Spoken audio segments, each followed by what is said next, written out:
computer. Hi, loves.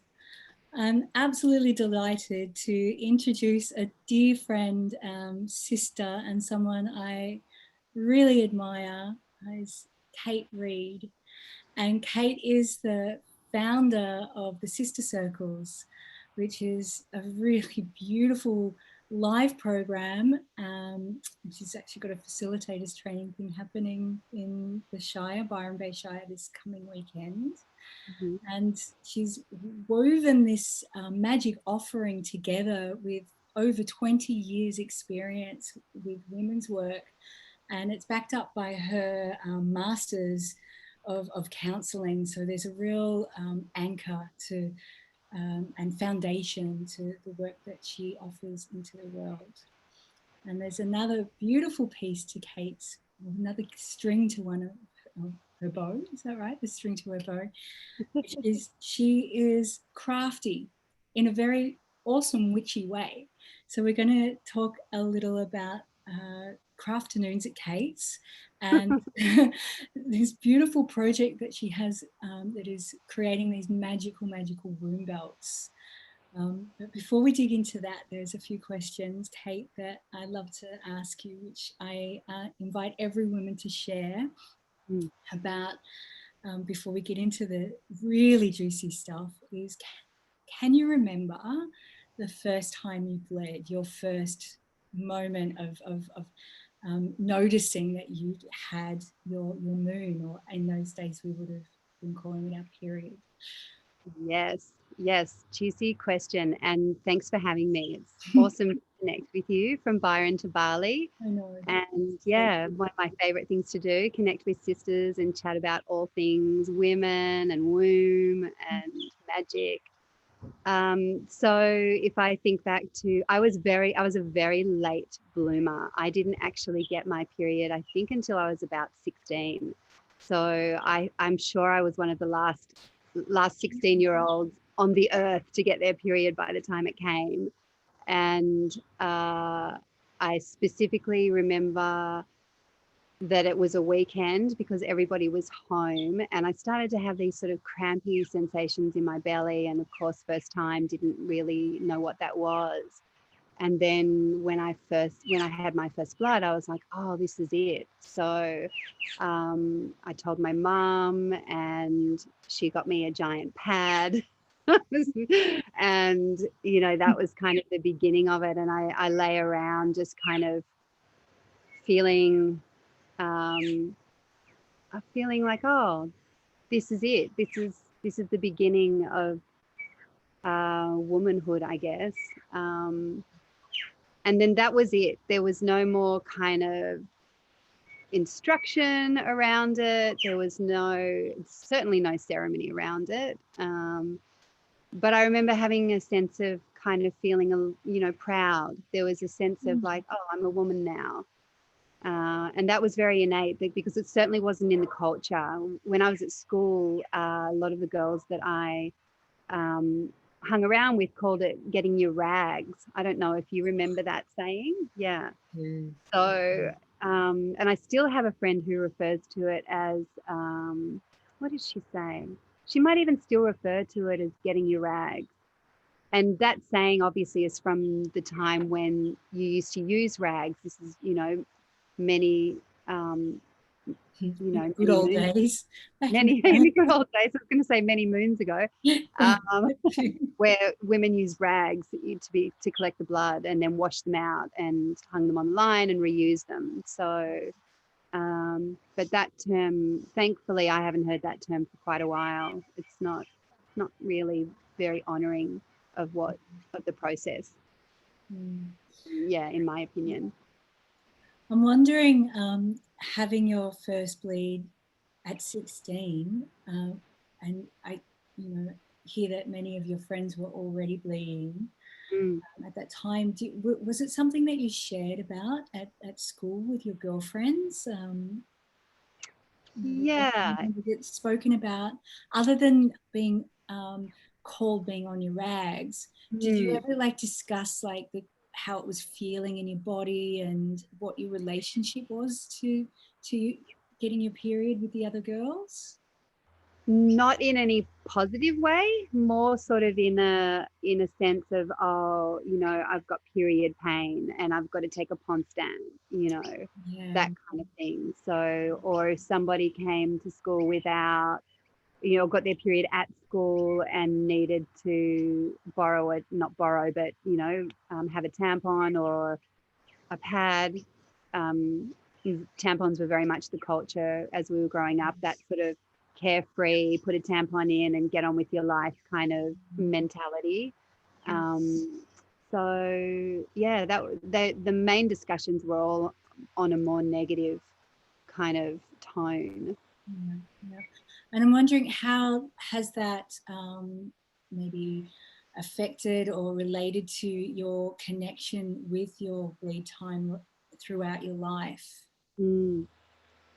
Yeah, it's a good question because I think it does have a big impact the way that you kind of enter this gateway. And unfortunately, you know, in the culture that we're in, there is no celebration, or there's no ceremony, or no rite of passage around that, which I'm passionate about bringing back in. It's part of the work that I do. Yeah. And so I think there's this whole piece that's missing in terms of our understanding and then our integration, uh, and also about how incredibly potent and precious the whole experience is, the whole cycle that we move through on a monthly basis. So, you know, fast forward another 20 years and you know, I'm that world opened up for me in relation to really understanding what's been missed in that process and the consequences of it in terms of uh, connection with my own womb, or disconnection actually, Mm, and then that journey back into relationship and connection with my womb in mm, a healthy and integrated way. mm. Yeah. I love what you mentioned around not having ceremony, and for me, that's also become such an important piece of womanness Mm, in everything that we do. And I guess living in Bali, it really is amplified, where every moment is ceremony. And mhm. I know it's a piece of what you offer as well. And I also know that you have nieces. Have you been able to guide them? Oh, I get shivers, and it makes me feel like my heart's opening so wide when I ask you these questions. But like, have you shared with them? Like, are they at that age now where they're stepping into the space of their own ceremony? Yeah, it's perfect timing actually, this question, because this coming Christmas, so in another few weeks' time, I'll be going down to see my family in Sydney, and my sisters, my two blood sisters, and I will be holding a ceremony for my niece Rose. And she's, how old is she now? She's 10, but she's quite a mature 10. And so our intention is to start to share, you know, the mysteries, the woman mysteries, and start to uh, gently educate her about the cycles and the magic and the medicine of each aspect of each week within that month. Mm, So she has a framework for when she does start her bleed, for yeah, just understanding what's happening on a much broader, greater, deeper level. mm, So yeah, so that's happening this coming Christmas, which I'm super excited about. And I've made a womb belt for her, and you know, I'm really kind of thinking about the things that we can do within that ceremony that are really going to help her, yeah, drop in to understand, you know, that connection between the womb and the heart, and yeah. yeah, beautiful. Before I talk about the womb belts, I just want to, if you wouldn't mind to share, what are your moontime rituals that are like not negotiable for you? That Not negotiable. Day one and day two, mm, nothing on. I cancel everything. If I haven't already set myself up, and because I'm moving into perimenopause, you know, the dates change a little bit. mm, But if I have something on my day one and day two of the bleed, I'll cancel them and just have that time, going into my full crone phase where I'm cocooned away, energetically contained, and not interfacing with anybody. And I've very much set up an expectation within my friendship and family group. It's like, I'm in my red cave. I'll see you in a couple of days. So that's non-negotiable. And unless I've got a training or a circle that happens to fall on that date. And then within that, I'll be really upfront and say, I'm on day one of my bleed and this is what I need. So I think, it's very important for us to be modeling as facilitators that it's Yeah. not always going to be possible to be in bed for those, or at least having a quiet time for those first couple of days. But if we're in circle together, the acknowledgement of that space that you're in is really important, so that everybody, can give you a little extra flex, and um, and it can just be a more gentle time. That's really beautiful, Kate. It's something that I love to encourage and talk about and share with other sisters too. Is if there is a moment where there's something that they can't put off until tomorrow or the next day, and they need to show up, is to show up Mm. and invite the other women in the group to support them. And it's actually, for me, I felt that that's deepening the connection to the work that we do by Mm-hmm. showing the other women that it's okay to ask for help and support. Yeah. Absolutely. And, one of the beautiful things that you can do, in a circle of women, is for everybody to sit, according to where they're up to in their cycle. Oh, beautiful. So just say I'm bleeding, so I'm sitting in the direction of south, and I set the medicine wheel up in the way that earth is in the south and fire is in the north and air is in the east and water is in the west. And so because we're in the southern hemisphere, we go anti-clockwise. So bleed is in the south, and then your first week will be in the east in air. So that's the maiden. And then in the north, you're moving up to the mother. So that's the third week. And then in the third week, you move across to Marga, or Harvest Queen. And that is the element of water. And that's your premenstrual phase. And then the cycle begins again. And so, depending on where you are, week 1, week 2, week 3, week 4 of your cycle, you sit in that configuration in circle.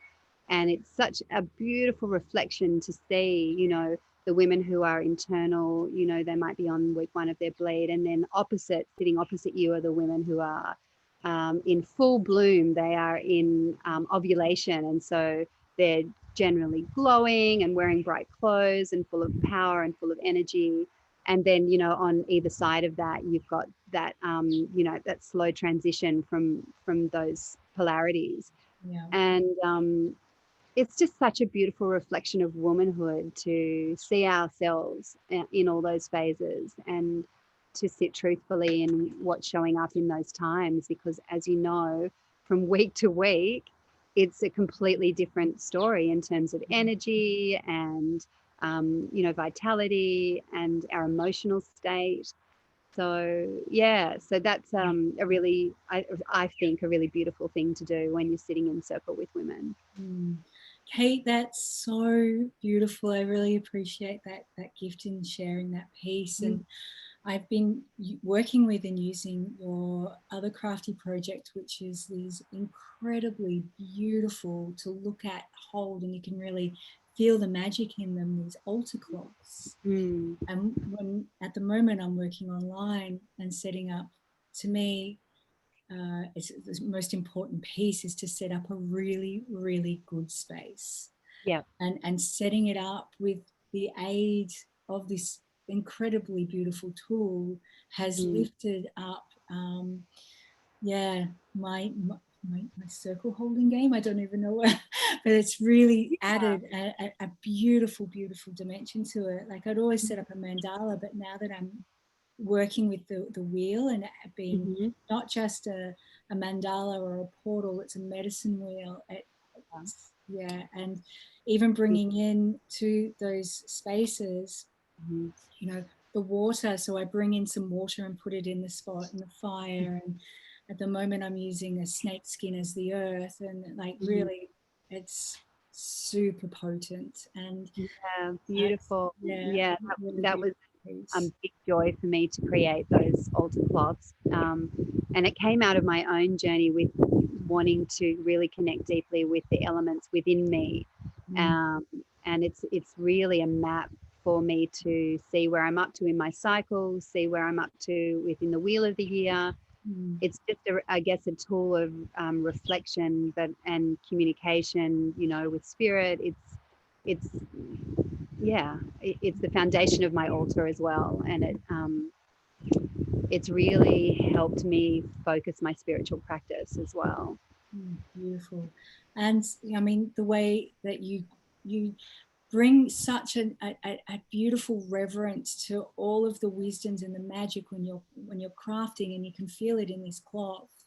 Mm. And I want to chat about these beautiful pieces that you're making, these adorned womb belts. Yes, let's talk about the Let's womb belt. talk about the womb belts. I mean, Yeah.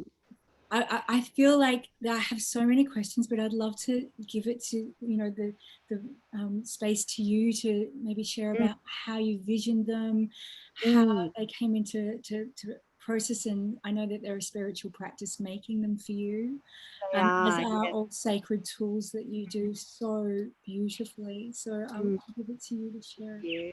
about. Well, in my journey of coming back into relationship with my womb, one of the things that I was drawn to do was a course called The Empress and the Dragon, which a friend of mine, Sharon Bolt, has created, which is an amazing gift to womanhood. And it's very much about really understanding that our womb is a sacred portal and a stargate, really, for creation, co-creation into this reality. And when you stop and actually absorb that, you realize how incredibly precious this portal is. And in our current Western culture, that idea just it just doesn't even exist. Yeah.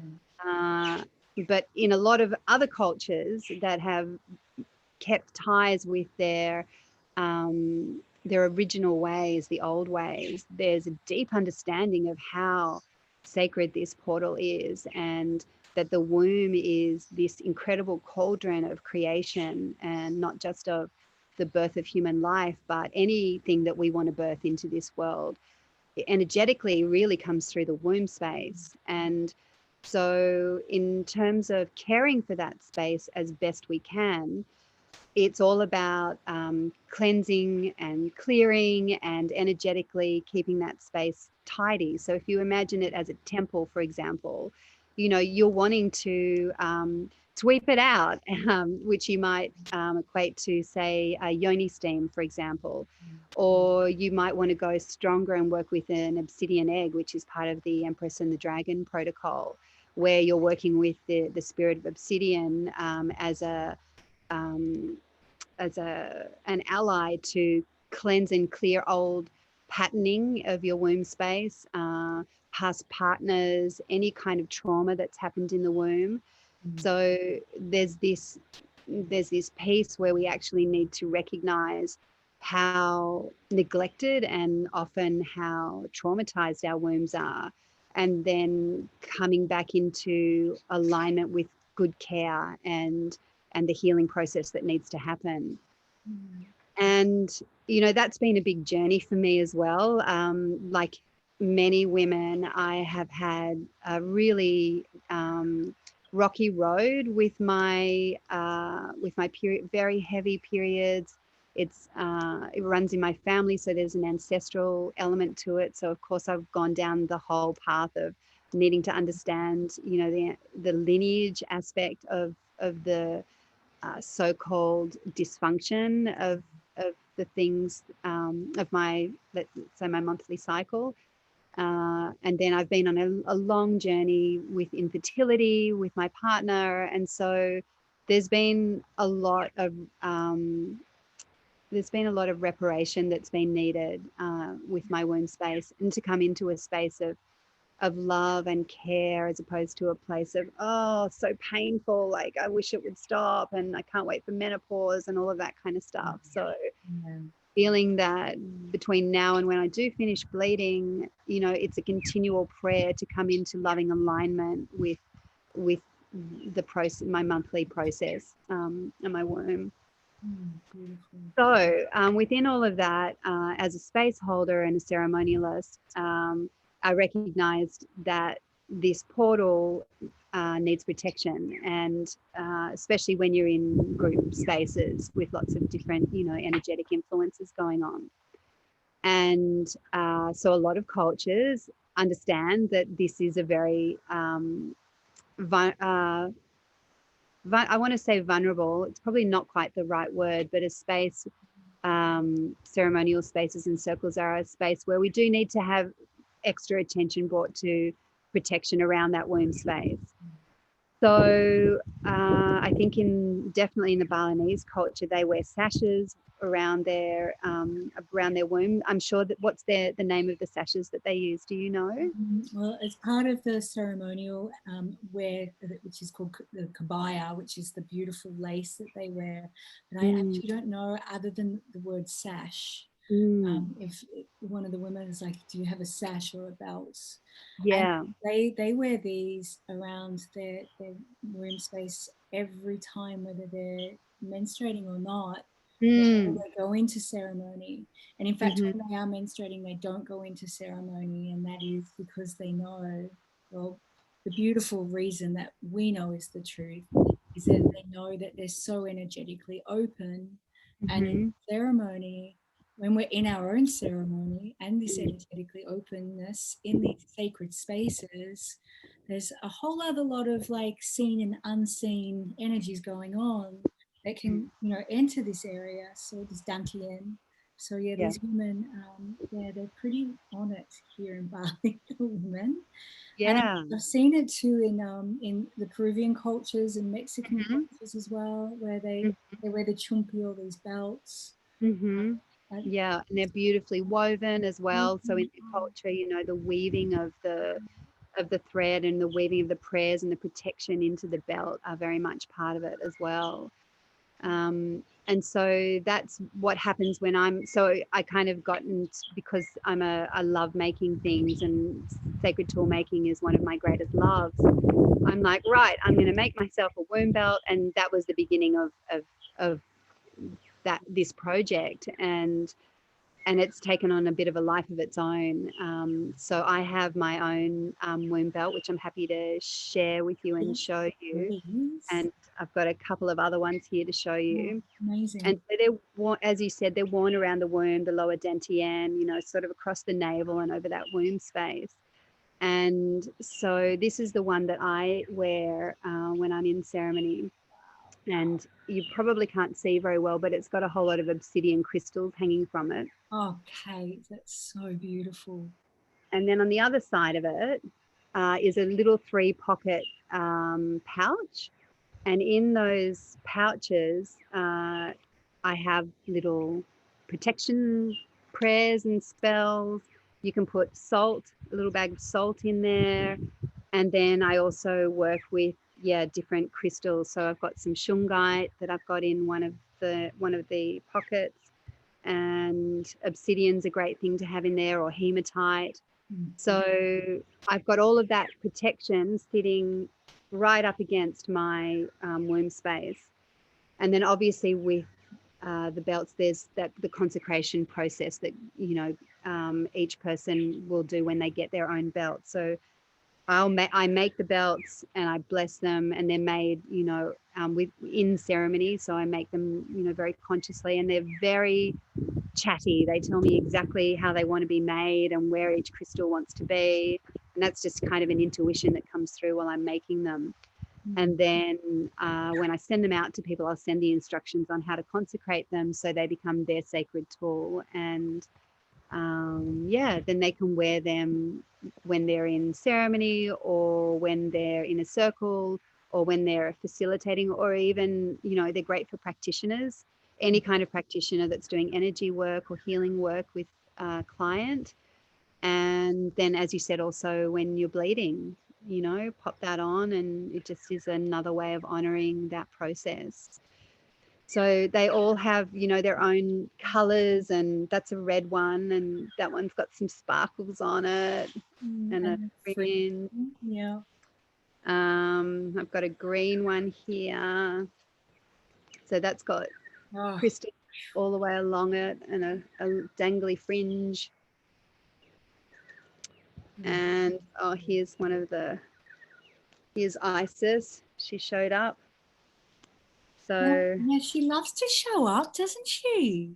she likes to get She involved. likes to get involved. She does. She likes to get involved. So, and then this is I've got one more red one here as well, which is got pearls in it. So each of them sort of have their own. This one's got, even though it's red, and I try and put all of the elements on each of them. So this one you can see it's got the pearls, and it's also got some shells, and it's got the feather for air. So each one will have its own representation of the four element or five elements. And then this is a little one that is for my niece. So it's just a little kind of cute one. And, when we have our little ceremony with her, it's got just got the one crystal on it, which is a quartz crystal and some flowers. And so Right. that's the one that I've created for her for when we have that ceremony. And do we tie them up at the back? They go around. Yeah. Yeah. So they go around, and then you've got these adjustable ties at the back so that, they're multi-sized. So Wow. these ones that I've created, I haven't actually finished them off properly yet because I'm waiting for whoever it is that's going to, whichever womb they're going to, they can give me their measurements and I can finish them off so that there's not too much of a gap at the back. Amazing. Yeah. And they're just divine. Like when I see these, it just is like phew, I get this sensation of remembering and Mm. that piece Mm. around your niece too. For me, this is something that's coming through a lot as my niece is also around this age and she's had Mhm. some school friends starting to bleed and I've been Mhm. spending some time with my sister, Yeah. just gently supporting her in maybe just switching up the language around how Mhm. she connects with her own moon or her Mhm. bleed time. Because I know these little people are hearing, even though they might not be in the room and the conversation is directed to them, they're hearing. And Mm. the ceremony for the little sisters is just, yeah, such a precious piece. And It's so precious.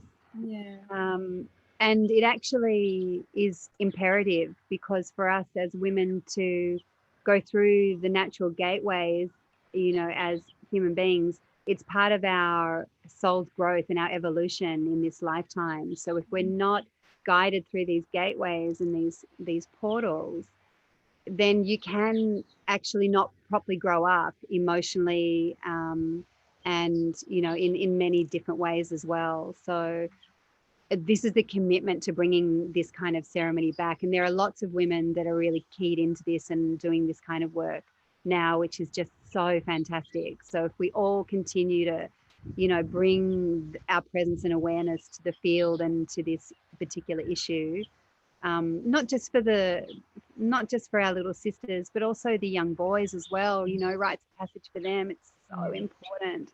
yeah, So yeah, I'm super passionate about rites of passage for young people in particular, so that we can individually grow and take responsibility for our journey in this lifetime, yeah, being supported by our community and our elders. yeah, yeah.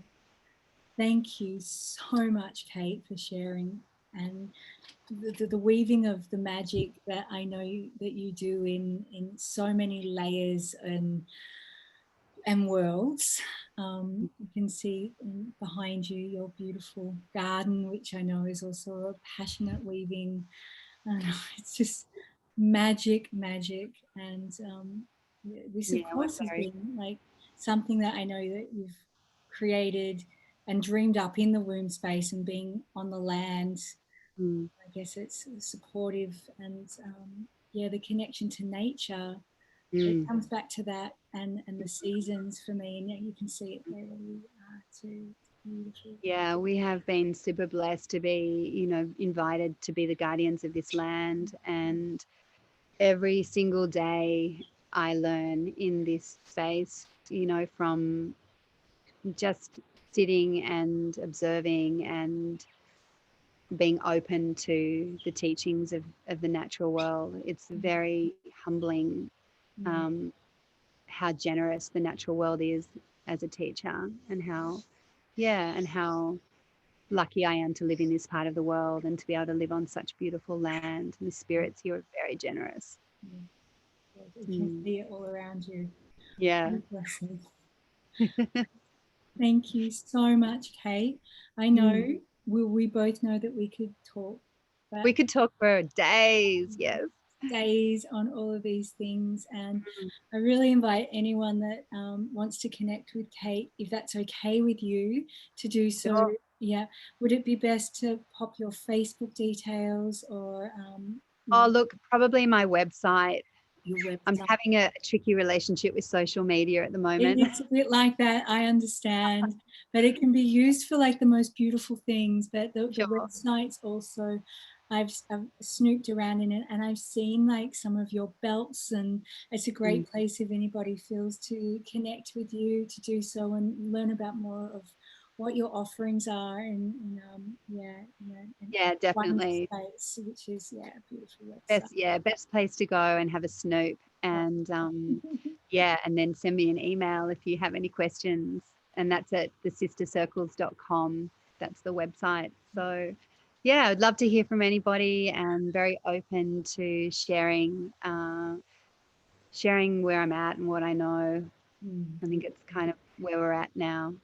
Thank Unity you. consciousness is really important to be sharing all of this information. And Yeah. So yeah. I've just had a call with a sister this morning in Scotland. I was like, oh, go through the stones. Um, in Scotland, oh, it gives me shivers. And, she's saying, you're so generous with just your sharing. And I'm like, I don't own this.